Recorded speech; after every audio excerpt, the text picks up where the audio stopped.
Welcome to the Money Made Human podcast. It celebrates at its heart the work of credit unions and their vital role in enriching our lives and communities.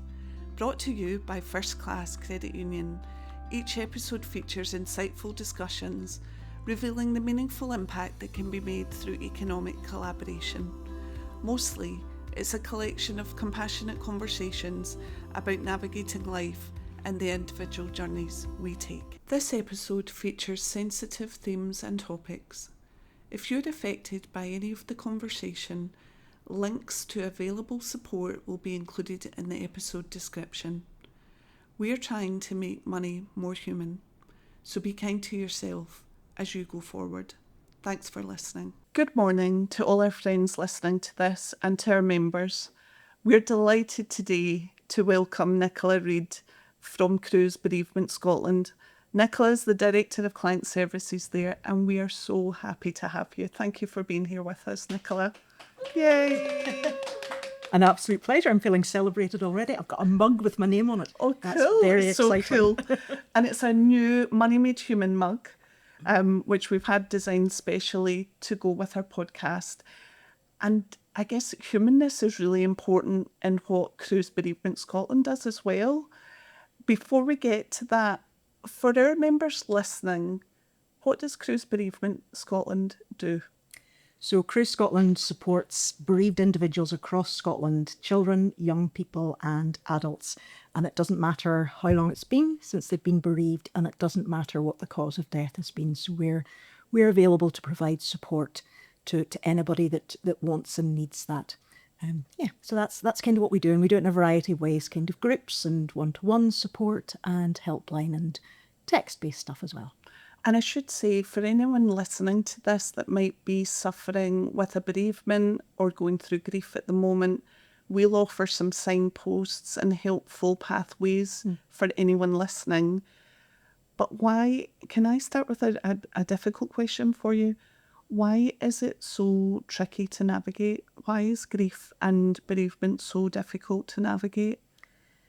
That's a good question. I think as a nation, we're not great at speaking about death and dying and bereavement. A little bit like money. Often we're not very comfortable speaking about money and what we want to do with it, or how much we earn, or all those kind of things. So I think it's a death, dying and bereavement's a little bit of a taboo type subject, or a fearful subject for people. So I think that's probably why it's met with some degree of caution or wariness about how do we have these conversations, or why am I feeling the way that I'm feeling. And I guess that's why the work that Cruse Scotland does is really important, because you might be an organisation we can turn to if we're suffering. Would that be right? Yeah, absolutely. And sometimes not even suffering, sometimes just to have those conversations and to give grief some space and some time. And we often find, maybe particularly in family units, where, if we're in the same family and you're grieving and I'm grieving and it's around the same person, it can be quite difficult to talk to each other. It can be quite a contentious, or a lot of friction in there, because our grief looks different. So sometimes speaking to somebody a little bit removed from that situation or circumstance, or just not directly involved, can be really helpful. So sometimes it's people that are finding it really difficult, but sometimes it's actually a healthy part of somebody's grief just to spend some time talking about things and sharing it to the ears of somebody else. So how would it work if Cruse Scotland was looking to help someone? How would we get in touch with you, and how does your network work in effect? So the way most people get in touch with us is through our helpline. It's a frog in my throat. And that's a free phone helpline that people can call, speak to one of our volunteers who mans that. And through that, we will gather some information and send out some further information about grief and what grief can normally look like. And then it's up to that individual to, if they feel they need a little bit more, or they want something a little bit different, then to get in touch with us. And then we'll look at what support might be best for them and best placed for them. And so helpline's the most common way in. And we also have a text-based messaging service as well, that if just picking up the phone feels a little bit difficult or a little bit uncomfortable, text-based support is there as well. or email. So those are the main ways that people initially contact them with us. So what may I receive if I make that call to you? What would that look like? Would you have a trained staff member or a volunteer, or who would talk to me about Who that? would talk to you? So all of our service, about 99% of our service is delivered by a professional team of volunteers. So they will be either very experienced grief listeners or qualified counsellors, a whole mix of skill set across the different services that we provide. So when you make that initial call, it'll be somebody who's been very, very trained and very skilled and experienced on our helpline that will take that initial call. And what will you get? You will get a little, you might engage with some support right there and right now. You might want to talk about something whilst you're on the phone to us and talk about the person that you're remembering. And we'll give some space and time to that. And then we would capture some contact information from you and send you out an email or a letter afterwards, depending on your preference, that will give you, it's like a little booklet that we send out that explains a little bit about grief, a little bit about the normal things that we might expect to encounter when we're grieving, and a little bit of information about next steps and things like that. So yeah, bit of a chat, bit of a gathering of information, and then sending you some literature.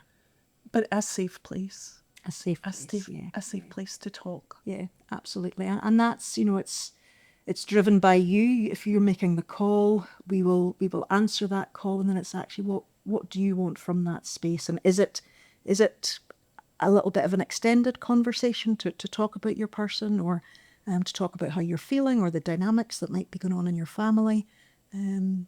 Or is it actually you want to see somebody, and you want to see somebody in person, and we'll try and make that happen as best we can. And that would be some gathering of information. Yeah, a little bit of a mixture in there, but trying to be very led by what would you like and what would be helpful for you. Because it depends on the individual, isn't it? Yeah. The experience is different for each person. Yeah, grief is very, we're all very unique humans, and that's a great and a wonderful thing.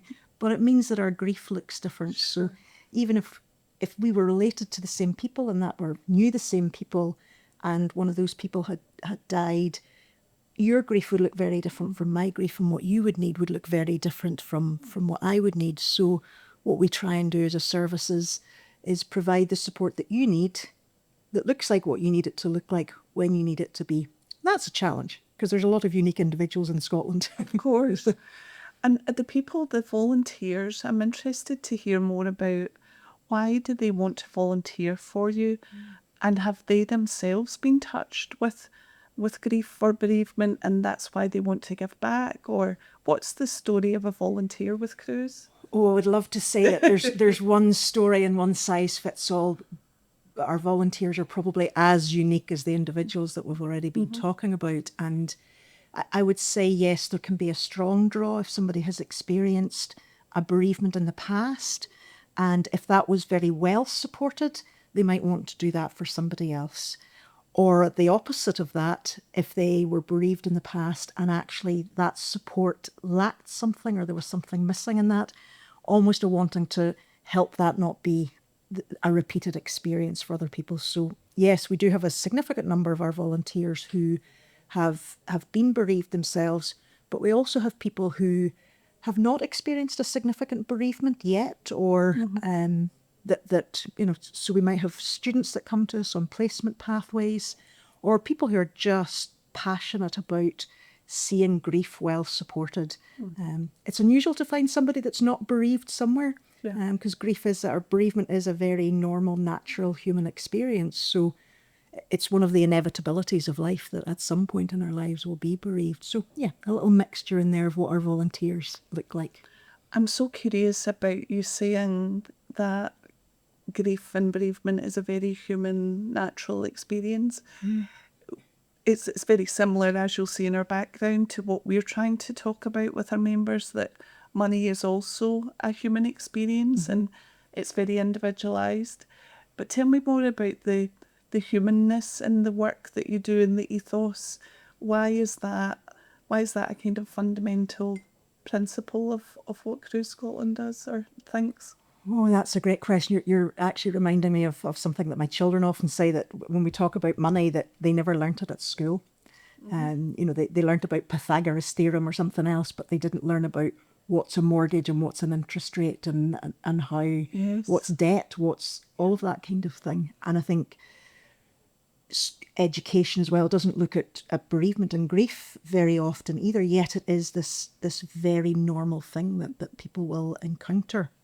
And so one of our visions, one of the things that we would talk about quite a bit, is that we want to see a compassionate Scotland where grief and loss is understood and properly supported. Because if we're well supported in the communities that we're already in, then we'll usually not need specialist support. Now, our communities can be anything. They might be families, they might be sports groups, they might be workplaces, they might be faith communities. There's a lot of places where we're connecting in with other people. And if those communities and those other humans in our life support us well and have healthy conversations about death and dying and bereavement, then grief will be well understood and well supported. So that's a very human thing, because it's about this. It's, yes. Do I see you? Do I hear you? Do I understand what you're going through?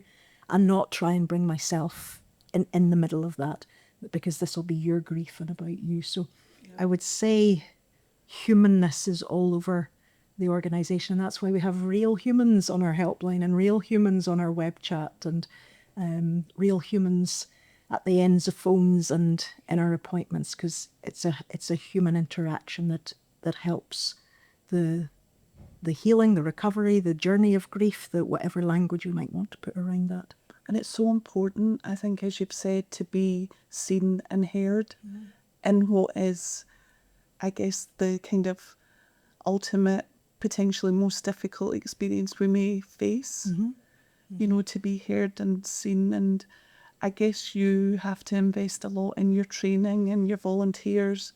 And how does Cruse survive themselves as a charity? You may need funding, financial support. Yeah. And is there a way for us to help you in that? Yes, so we are a charity. Yeah. And whilst we are supported by a great team of volunteers, it costs a significant amount of money to support those volunteers, to put them through the training that we put them through, for their ongoing support and supervision, for the management of us as a team and as an organisation. So we rely exclusively on different streams of funding. Some of that is through local authority, some of it's through government, some of it's through trusts, and some of it's through corporate organisations that sponsor and support us, and some of it's through local and national individuals themselves who want to give a little bit back for the support that they've received. So it's a very multifaceted jigsaw what our funding looks like. And I guess a sense of kind of paying it forward. If an individual has been helped, they then might find it in themselves to return that back to you in some way. A cyclical kind of pathway. Yes, absolutely. And funny, when you're hearing you saying cyclical sort of pathway, actually some of the ways people like to give back is often by something they want to do in a fundraising kind of setting. So we have people that do walks and runs and cycles and abseil off bridges and buildings and all kinds of mad and crazy things, and sometimes they do that as an awareness thing as well, of let's talk about this bereavement thing, let's talk about the organisations and the people that have supported me individually, so that we're helping break the stigma and things like that. So yeah, we have people do some amazing things in memory of the person that they're remembering, but also as a way of giving back to a charity like ours that supported them. What about if you're talking about others that have been helped? So I'm not sure what you call the people that you help. Is it a client? Is it a client? Yeah, most often clients. Sometimes we'll maybe refer to those that come into the helpline as callers, but callers are clients. Clients would be the most common. Is there a way for you to capture some of your clients' stories and record that process and journey that they take? Because I can imagine that help people to thrive and survive after bereavement. I imagine there's great storytelling opportunities within that. Yeah, I'm loving your word thrive in there, actually, because actually we can thrive through and beyond our grief, because it is that normal, healthy human thing. Storytelling, if you were to speak to other colleagues of my team, so we should be doing more of that. And absolutely, it can be a tricky thing to find a balance in, because your story is very personal and unique to you. And although I have supported you in some way along your grief journey, I also don't want to impose extra barriers kind of around that for you. But oh my goodness, does a human story help somebody else gain the confidence to step towards that support, or get a glimpse into what bereavement support might look like, and should they, would they do that themselves? So our client stories are hugely important to us, and we're looking at better and more ways to do that works for our clients and works for us as a charity that's looking to raise profile and understanding as well.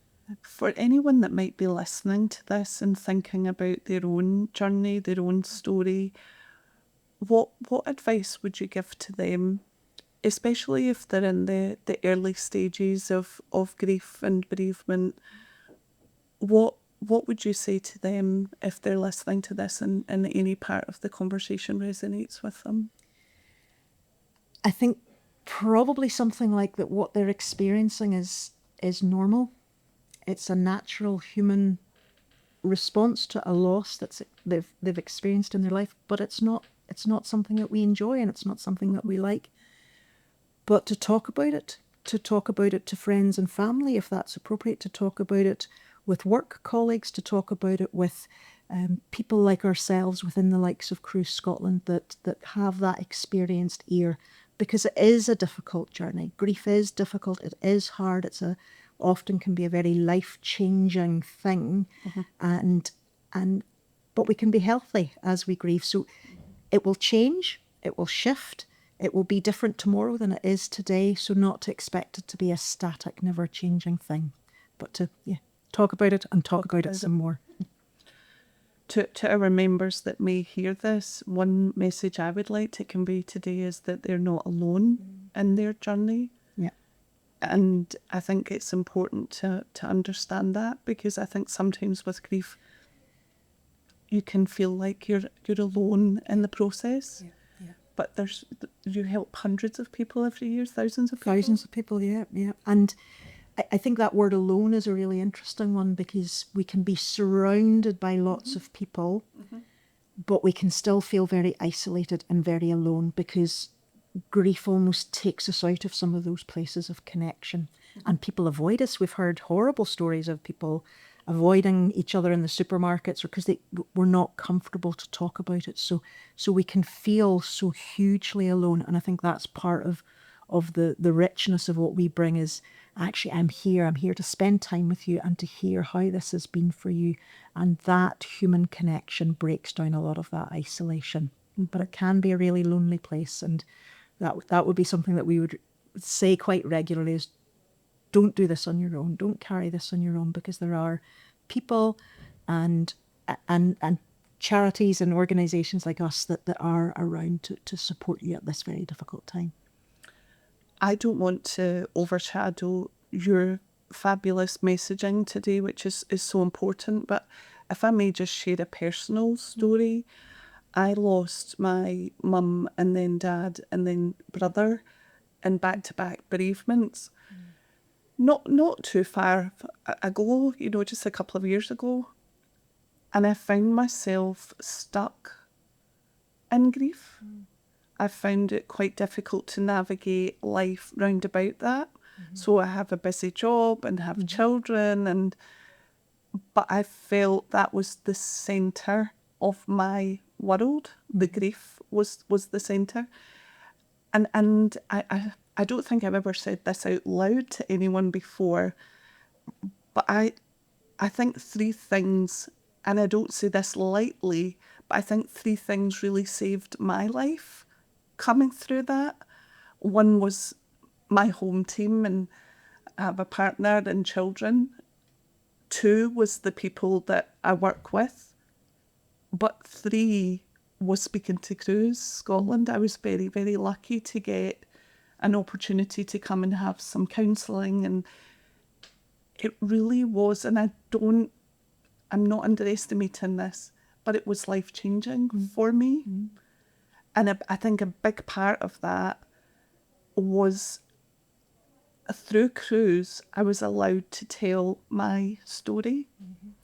And I think even just being able to say it out loud and, you know, reciting some of the difficulties with that. And it's not all positive all of the time, but being able to tell your story, I found was transformational for me.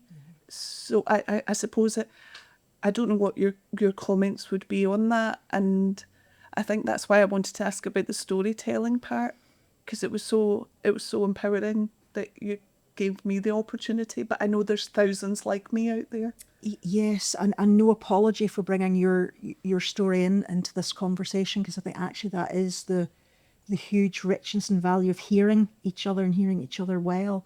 And, you know, those were huge, big, significant losses in your life and relationships that were significant. So it is a life-changing thing for you as a daughter, as a sister, all of those things, and and especially where they happen in close proximity to each other, because it almost feels that you've not had a chance to come up for air as to what is my new normal in this, when so difficult.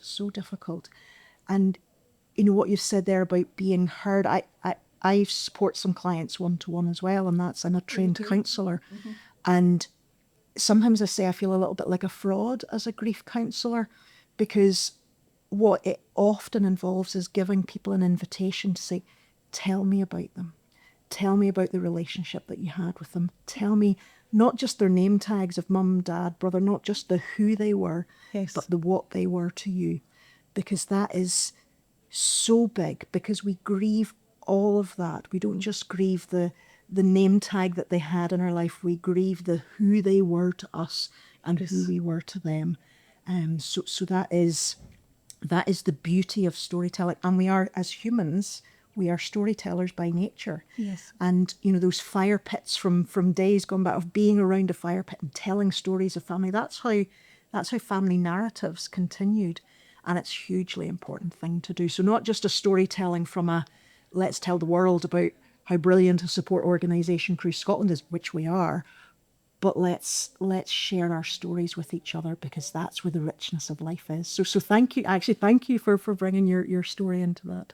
And I think also when you talk about the story, Cruse allow you to talk about the difficulties you've got with the missing links in your life. So potentially a loss to your childhood connection, shared memories, all the different little bits that you don't automatically think about, you're able to kind of bring out in conversation, which is really important. Yes, and talking about those people with their names and what they meant, and sharing those memories, because one of the things that we hear very often is that people stop saying the name of the person who has died to the person who is grieving, almost because if I say their name out loud, if I talk about your mum or I talk about your dad, I'm going to make you upset. And yes, I might make you upset because you cared about those people and those relationships that you had.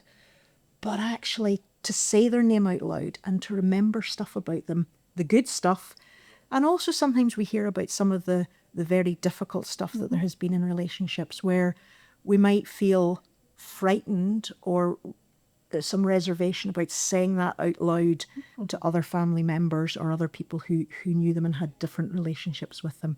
So sometimes we hear about the bits of those relationships that were difficult and hard as much as the things that we were celebrating. And it's a both are important. But yeah, the missing connections, huge. It's important. And I think to anyone listening as well, I suppose the other thing I wanted to ask you about is their grief, their bereavement is important. Yeah. It's important to each individual that's going through their own journey. It's not just a case of lumping it all together, their story, their journey, their person was important. And it comes out in the value that we get from Cruse Scotland. Yes, and the uniqueness of that person as well. And, you know, you might, when we're doing our training or we're doing our education around grief, we might be sharing some grief models with people, or some theories around grief, or some of the academic stuff that great and learned people have put together and written research papers on, and all the rest of it. But what we say almost as actually, see all that theory stuff that I've taught you, I want you to now rip it up and screw it in a ball and throw it in the bin, because Gayle, when you're sitting in front of me, yes, those theories will inform this, but what matters is actually tell me about those relationships that you had, and just giving that space. And it's drawing out the humanness in it again, isn't it? Yeah. We, I had, as I said, I had been able to get some counselling with Cruse, and I came into work after it, and I said to the guys here, we need to work with them, because I'd love us to be trained if ever someone calls us and tells us they've had a bereavement, and we need to be prepared for that. As a membership organisation, we need to be prepared to receive that information. And financially, it can be a difficult time as well. What about the financial impact of death that has a knock-on effect at times? What would Cruse have any advice about that particular area? How long have we got? I think, as I alluded to earlier, finances are often the other thing that doesn't get spoken about. And if we're thinking of finances connected to death, and oh my goodness, there's a double stigmatized, don't want to talk about it thing. Yes. Interesting, my husband and I have just recently written our wills. And, there's lots of conversations in there about what's going to happen to your estate and your money, and who's going to pay for what, all of those kind of things. And they're like, what is it like to even have those conversations with each other, to have those conversations with our children, to have those conversations with other family members around and about. And death can be quite expensive. We think of funerals, we think of the costs that come with burial or cremation. These are not easy topics to have discussion about, but so important. And we would really encourage people to talk about what their wants and their wishes and their aspirations even might be, about how they want their death to be mourned and marked and celebrated, but also then what does that mean for the financial implications on a family? Because death can seriously change your financial stability, the income coming into a household, the expenditure going out of the household. And if we've not navigated some of those conversations together, then it can be a very scary thing to do, but also I don't know what they wanted. And we're trying to not wing it, but we're trying to do the best that we can with a lack of information. So talking, again, we're back to having those human connections one-to-one of chat about these things, but it's hard. We would always say to our members, at the first point that you are concerned, to get in touch, even if it's to let us know you've had a bereavement and you need some breathing space. We would say get in touch. But a really excellent thing that's come out of our partnership and communication with Cruse Scotland is all of our members, regardless of where they live in the UK, are able to get a free will writing service through Cruse and through your partners Jones White. And that's something we're really proud to be able to have extended to our network, because it takes a little bit of worry out of what is already a difficult process. Yeah, and it was Jones White that courtesy of the relationship that we have through my employment, and I have to say that was a really lovely experience. It was a really nice conversation with who we were instructing our wills to, and it was a very bereavement sensitive conversation as well. And I love that you're saying that we want to give our members some space for that, because it is such a big change, and how we handle those conversations when they do phone and speak to you, because they are grieving, they are bereaved, and they'll not be taking in information in the same way as they did when you had similar conversations 2 months ago. you're speaking into new territory in their lives and speaking into a different brain in their current timings. So yeah, and it was a lovely experience. Genuinely, we stepped away from the conversation, thought, I quite enjoyed that will instructing business. Yeah. And I think it also gives you some peace of mind that your wishes will be followed through in the event of a loss. And we're so grateful to be able to extend that to all of our members across the UK. But it's in a professional service too. It's done very well, like you say, very diplomatically, but also professionally. Yeah. And it was interesting for me as a bereavement counsellor to notice the questions that he was asking, and and there was some what might have been very difficult questions about actually, had there been deaths of any of my children? Had there, so there was some conversation. I was like, oh, that's interesting. And how he asked those questions was very kind and gave space for some gentle answers. And yeah, just I stepped away thinking that was an interesting conversation with my bereavement lens in there as well. And to anyone listening, that's a service that they can all pick up through First Class, and we will provide the liaison to Jones White, and then hopefully an onward impact, a pay it forward back to Cruse. What about your journey with Cruse? I thought it was interesting you were saying that you're a trained counsellor as well. What's been your pathway to working and to becoming their Director of Client Services? So that's another one might say, how long do we have? So I was actually for 20 years a chartered accountant. No. So I worked, and that often gets that response like, oh no. Yeah, so I worked with corporates, I worked in financial situations, I worked with people that were buying and selling businesses within our corporate finance team. And I would say that through all of that, what mattered most, I love a good spreadsheet. I occasionally go to a spreadsheet for a little bit of therapy myself. Just give me a spreadsheet. Just let me at a spreadsheet, I'll be fine. But I find that throughout all of that, it was about the people, it was about the teams that I worked with, but also when I went into corporate organisations and they were looking to buy or sell a business, there was often a lot about what they wanted for the next generation in their family, or they had built this business up from scratch and they wanted to sell it well because it was their precious thing and they were losing their precious thing. So there was often a lot of grief in the business world that I don't think anybody would have ever called it grief, but it was grief. Yeah. So I would say right through my professional career as a chartered accountant that the narrative of human stories sat underneath that very powerfully. And I had been involved with a pregnancy loss charity for a number of years as a trustee and also as a skilled listener with them. And through that relationship, then I thought, I might quite like to do a little bit more qualification along this. So it was kind of through that then I did my counselling training, and the timings of that, it wasn't a necessary thing for my job, but the timings of that correlated that I was leaving one career and doing quite a big career change, already had a comfort with talking about difficult things around death and dying and bereavement, particularly around pregnancy loss, that then took me to Cruse Scotland feeling like a safe step towards working in the third sector as opposed to working with a corporate organisation. So that was my journey. So different, but similar. Pregnancy loss, like bereavement and grief, it's not something we're good at talking about. No. Either. No. And we struggle with that. We really do struggle. And actually, it's coming up to this month holds Baby Loss Awareness Week. And it's something that each year sits with me.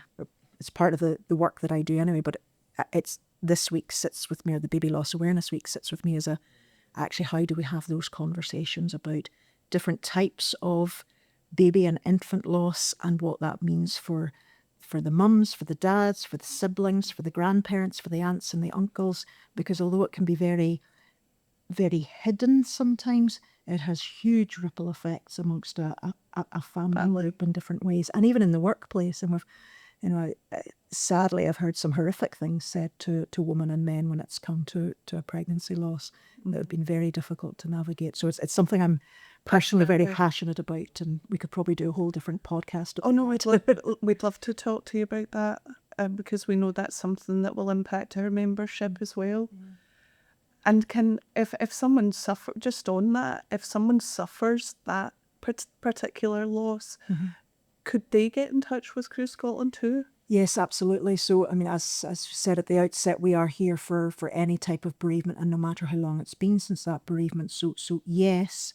However, I would say that also what works very well for people, as well as having maybe some of the type of support that we offer in one-to-one and for short periods of time, pregnancy and baby loss can often have such a lifelong impact on a woman, on a man, that actually being around some of the networks and the organisations that work specifically with those losses can also be really helpful. And there can be a lot of peer support that happens in there. So I would say it's one where I keep a kind of a both and thought of. Yes, Cruse Scotland can be absolutely there, undoubtedly so, but we'll often refer and signpost towards other teams of people where that the uniqueness that comes with that, often over a lifetime, is a good thing to do both with. It's particularly around the grief of what might have been. Yeah. And potentially what age the baby would be or the child would be. Yes. It's very difficult. Yes. Like you say, it's a lifelong piece of grief. Yes. That we must help people navigate. Yes. And when we think of the death of an adult in our lives, we can often, we mourn the loss of the person, and we can look back and we can look at memories, and we'll have milestone events that have kind of happened, and significant all that comes with looking back on a history and a life lived together. And yes, there will be what we didn't get to do going forward, and depending when those deaths have happened. I think with pregnancy and infant loss, the looking back is a very short period quite often, but the looking forward of what will never be and can is forever. And heightened by things like first days at school and graduations and weddings, and the significant things that come up. And seeing other children And age. seeing other, yes, as well. Yes, and social media, whilst it's great in building connection, it can also be one of the painful, the most difficult, because you're seeing other people, gender reveals, or you're seeing first day at school pictures, or whatever comes with people's celebrations in these public platforms. And as a bereaved person who's lost a child, you're looking at these thinking, but I'm not getting to do that. That's hugely difficult. So we see, actually that's probably where we see people come into Cruse Scotland, is where there's been a milestone or a significant event that has happened that brings them powerfully back to that loss and that experience, and we're there for that, and might come back at repeated times as those different milestones occur. And like you say, it deserves more time on that subject on its own in the whole grief journey. Coming back to you and your work that you do, what's informed the way that you are? Because what's really brilliant about talking to you today is I think we can see and hear your humanness. And the whole concept behind Money Made Human is to let our members see the great partners and people we work with and what they're like in the background. But I just wondered, a chartered accountant trade, but I guess it's more of a who question, who has informed the building of your personal values to enable you to be where you're at today and to be so compassionate and human? Is that a tricky one? That's a big question. That's a really big question. And I love that you brought your parents into this conversation. I would probably bring my parents and my family situation into this. So prior to even being a chartered accountant, I grew up in a hotel for 16 years of my life. My family were hoteliers, and we lived in the hotel. And I would say that experience really informed how you do family and community and business and life together, all in the same place at the same time. And, you know, we would have had customers coming in and out of that as well. So it was a very vibrant and rich environment to grow up in as a young child. And, you know, our staff were our babysitters and our friends, and they took us out for adventures, and yet we worked hard alongside each other as well. So there was a very fluid, you're not just this one person, Gayle, you are all of these people. Yes. And we interact in different ways at different times. So I think that that bedrock of humans not just having a functional role with each other, but having a relational connection with each other and doing life together was hugely informative to where I am at 50 years old this year. Same. Same. What about, it's fascinating, you mentioned your parents there, and I had spoken of mine earlier. We've been doing this podcast for a few weeks now, and the amount of people that have taken their story back to their parents has been really powerful, and what they've brought to us, and I think that's why grief's so tough, because they've given us so much in our life. You know, what would you say to that? Is that why it is so hard to deal with? Is it just that there's such a part of us? Yeah, I think so. And it's interesting, if I were to bring in some person, so my dad died 12 years ago, and my mum suffers from dementia. So actually, I've lost lots of aspects of her that, you know, that thought of taking our stories back to our parents. It's like, oh, what does that even mean in terms of who our parents are or were, or actually not being a possibility just now to bring stories back to them. So yeah, I think that is why it's difficult, because life isn't this lovely, clean, static, easy thing to hold. It's complicated and it's messy. And I probably have to take those conversations now somewhere else, because this can't happen in the same way. And that's a loss too. Yeah, totally. That you don't have a pathway for your stories, potentially. Yeah. Or a loss of, oh gosh, I don't remember that story that Mum told me on repeat for many years, that now it's almost lost. So these are complex griefs and complex losses that be nice if it was this lovely little package. I could, like your Christmas parcels that just get, wrapped up and tied with a little bow of there's what the relationship looks like, or there's what my grief looks like. But oh no, we're circling back and we're revisiting these things in lots of different ways. That how do you comprehend all of that or process all of that? Because it doesn't fit in a nice neat little box. And sometimes we'll need to put it away in a nice neat little box, but we need to let it back out again, because it needs space and it needs airtime, and that safe space that you spoke about earlier. It sounds like, though, you love what you do, whilst it might be a difficult subject to navigate. Your passion, your humanness comes across. Would that be true? It's a real privilege to do what I do, and there's always days at the office that you think, I could do without that one today, thank you very much. But I think it's whenever we see people shift from, you talked about that stuckness, and it's difficult to feel stuck. It's difficult to feel like my get up and go is get up and gone, and it's I'm static here. And to see people through what can be quite a short interaction of physically looking different and physically able to face and look at the normal everyday things of life again is transformational for them and transformational for me. There's part of me really nosy as well. It's like I'm really interested now in lots of the things that you've already said. I'd like to answer some questions back. So yeah, I think it's that I am passionate about what I do, but seeing people being able to live well with their grief is a lovely thing. And life-changing. And life-changing. Life-changing for those that receive it. Yeah. And it is difficult. It is difficult. But we can be healthy and well, and life will look different, and that can be a good thing, even though a hard thing.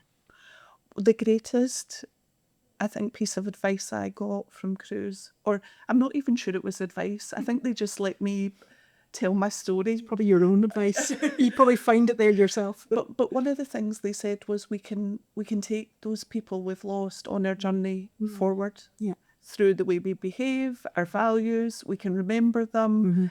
And that was an important part. Whereas I think before I was just stuck with, I've lost them. I've lost them, and that has That's ended. it. Yeah. But it's not necessarily the case.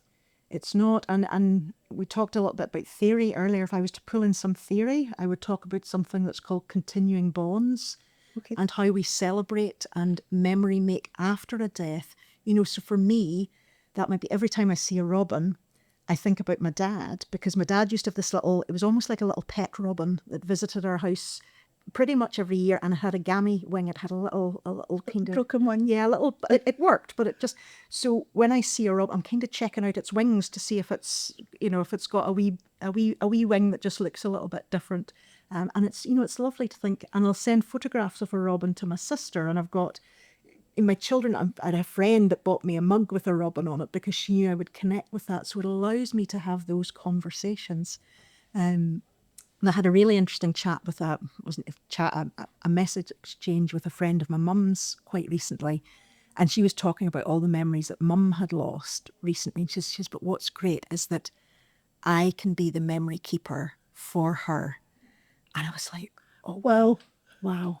Do you know? And it's like, what a precious thing that, yes, those memories won't be recreated in the same way, but we can carry people with us, whether it's death or dementia or other losses that they've been, we can carry people with us in a different way. That notion of continuing bond is such a helpful one, a powerful one. Yeah. Before I ask you, we've got some questions from our team. Before I get to that, what's the mission for Cruse Scotland for the next few years? What are you hoping to achieve? What can people do to help? And can we just summarise again, how would our members get in touch if they need to talk about their own journey? You're full of big questions today. So what would we like to achieve now? I think it probably comes back to that seeing a compassionate Scotland. So we would love to see people talking about and engaging more with their grief, and where necessary, coming to us. Almost it would be great if ideally Cruse Scotland didn't need to exist, because people are well supporting each other as fellow humans, but we know that that's not realistic, and we know that some people get to that stuckness and they need something a little bit different. So what would be great in my world is that people could access support at the right time in the right place. We do have a wrestle with the horror of things like waiting lists, and that's because we don't have enough people doing what we're doing. So that then does come to funding and support and all that comes with that. So in an ideal world, we'd love to have the funding that would enable us to be able to really do more, to do more great work that we really do. And yes, absolutely. How do people get in contact with us? So that is primarily through our helpline, which is a free phone helpline number, 0808 802 6161 off the top of my head. Well done. That's right. Well done. And our grief chat service is available through our website, and that is connection to a human counsellor at the other end of that We grief love chat humans. service. Humans are Humans are our favourite thing too. And actually, if even connecting with a human feels a little bit difficult, we have an ability to email our support at crusescotland.org.uk as well. And it will still be a human that reads that email and responds to you, but sometimes that just feels a little bit safer of having a conversation or saying, even typing things out loud. Quite be ready to do that. And that's okay, because it's hard. That's hard. That's fine. Let me ask you some questions from our team. So I'm scared about these now. I know. We've got questions 1 to 5. What are you going to go for? I will go. What day is today? The 4th? The 5th? 6th? Oh, well, that theory's blown. Let's go number 4. Number 4. So, Nicola, this is a great question. It's a personal question. How does working for Cruse affect you? Oh, that is a great question. So I would say it depends on what the rhythm of the day has had. So I will go away from today buzzing because I love this and I love speaking to people and I love chatting to people. I said earlier I'm a counsellor as well, so sometimes I'm offering those one-to-one support spaces for some of our clients, and I would say I always step away from those sessions with a renewed energy, even if we have talked about some really difficult, gritty, hard stuff, and there might have even been tears in those sessions or anger in those sessions or difficult emotions of life. I will step away with a fresh energy that is very different from if a day has involved 8 hours of emails back to back. Sure. And it's important that I'm well supported in the work that I do, so that looks like conversations with colleagues. It looks like conversations with clinical supervisors. It's that I don't let the weight of what can come towards me get stuck in me, that it moves through and it has a release valve elsewhere, because it is difficult work. It is hard work, and it's sometimes never ending work. So sometimes it's hard to shut things down on a Friday because there's still bereaved people on a Saturday. Of course. So yeah, but I would say yeah, absolutely. There's days that drive you nuts at the office, but there's that privilege of seeing people come out healthier than they came in is a delightful thing. It's energising. It's energising. Give me another number. Oh, you didn't tell me there was going to be a buy one get one free. I'll go for the one that's This up, one? that's the upside down one. We have covered this, but I'm not going to apologise for asking again because it's really important to anyone listening. If someone listening today is struggling with grief, what's the first step they can take for support? Yeah, so I would say don't struggle on your own, because there is support there.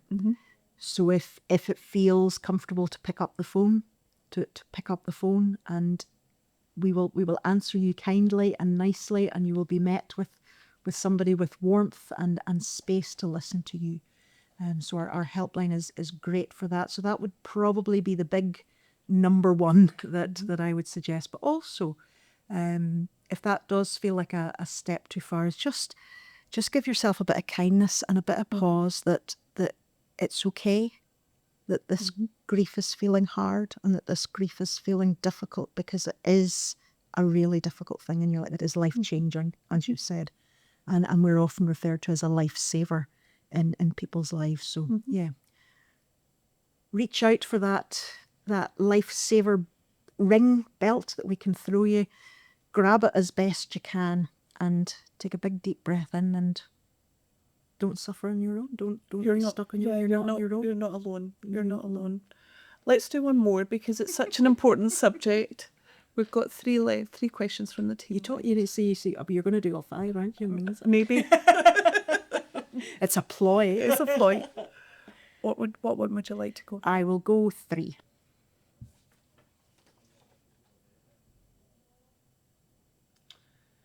This is quite a specific question. If someone has recently lost their wife, is there any general advice you could give to help them?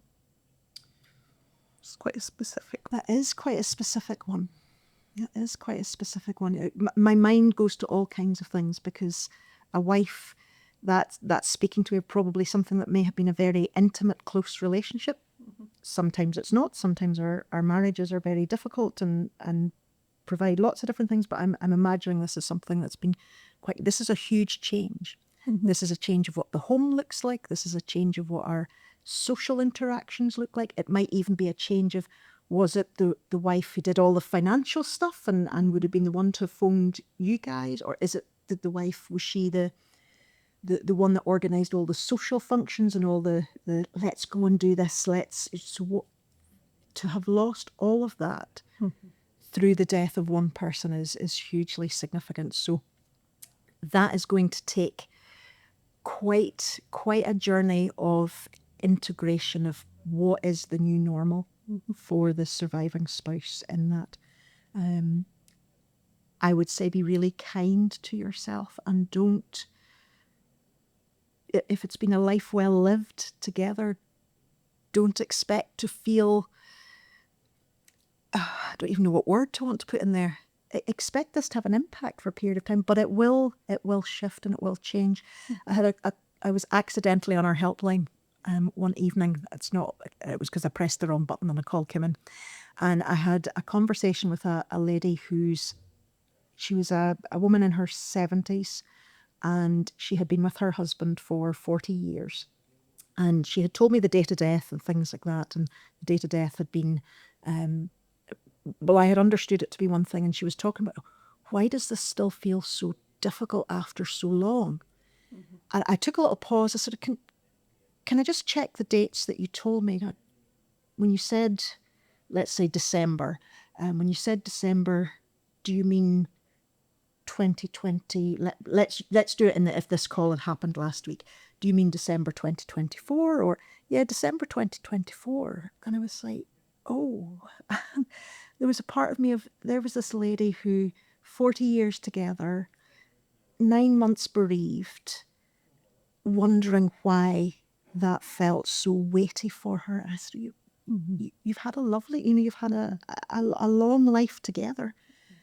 This will be difficult to adjust to. And she said, oh, do you really think so? She says, but I don't feel any right to grieve because we had a lovely life together. And I'm like, because it was there's a lot to miss and a lot, so sometimes we try and minimise our emotions and put them in that little box maybe that we talked about earlier, where actually this is a big change. So allow it to be the big weighty change that it is.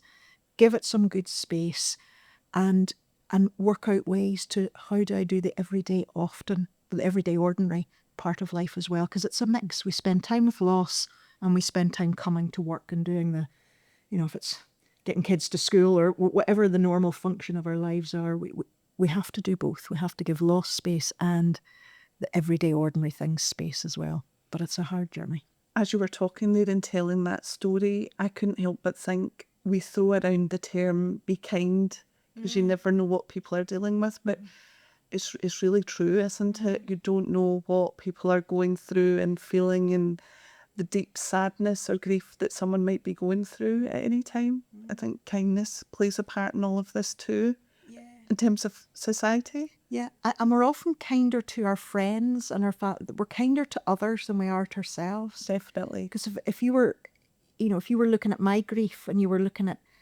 Nicola, you're expecting a lot of yourself to think that that's going to be okay. You'd be kind to me, but you probably took yourself to I need to be able to get to where I need to.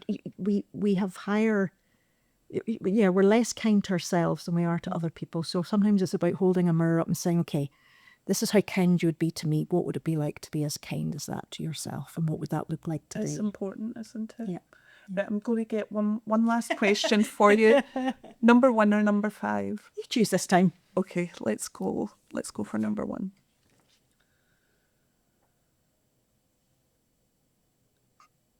Why do you think it's important to talk about and address the difficulties some people may face with bereavement? I guess that comes back to the individuality of the story as well. Read me that again. So why do you think it's important to talk about and address the difficulties that some people may face with bereavement? I guess I think the question is about, we need to talk more about bereavement almost. Yeah. Why are we not good at it? Yeah. One, it's stigmatised, I think, and we're not educated to talk about. It's not part of our growing up. We often, I'll go back to some of what we see perhaps within our children and young people's work, and then whenever those children and young people become adults, and quite often what we hear is almost we want to protect children and young people from the horror of death, or the sadness of grief, or and actually what we're sometimes doing then is not equipping them for the death that they will encounter throughout their childhood and adult life. So I think it's important to break stigma, but it's important that we get back to this. This is a human thing. This will happen to us as humans, and we will grieve because we're humans. So how do we help each other do that and to do it well and healthfully and maintain those really strong connections with each other. Mm-hmm. So yeah, I think it's back to talking, aren't we? Talking. Yeah. Keep talking about it. You mentioned the word privilege earlier, but it's been such a privilege to talk to you today about one of the most difficult and complex subjects I think we ever face as humans. We're delighted to work with Cruse Scotland, and long may that continue. We're delighted that through you we're able to offer a free will referral service to our members. And most of all, I think we're delighted about the joint quest to make money more human and you guys in terms of bereavement more human. At First Class, we support an ethic of the way we treat the dying and the bereaved is really, really important to society and part of our Money Made Human strategy. But it's been such a pleasure to speak to you. To any of our members listening, we'll put pathways up with our podcast, and we hope it helps a little bit to know that they're not alone. And just sincerely thank you, Nicola, for being with us today. Thank you so much. It's been an absolute pleasure. Absolute pleasure. Thank you. Thank you. Thanks for listening to the Money Made Human podcast. We're grateful to spend time with you and hope you enjoyed it. If you want to join a credit union, choose us. With love, until the next time, First Class Credit Union.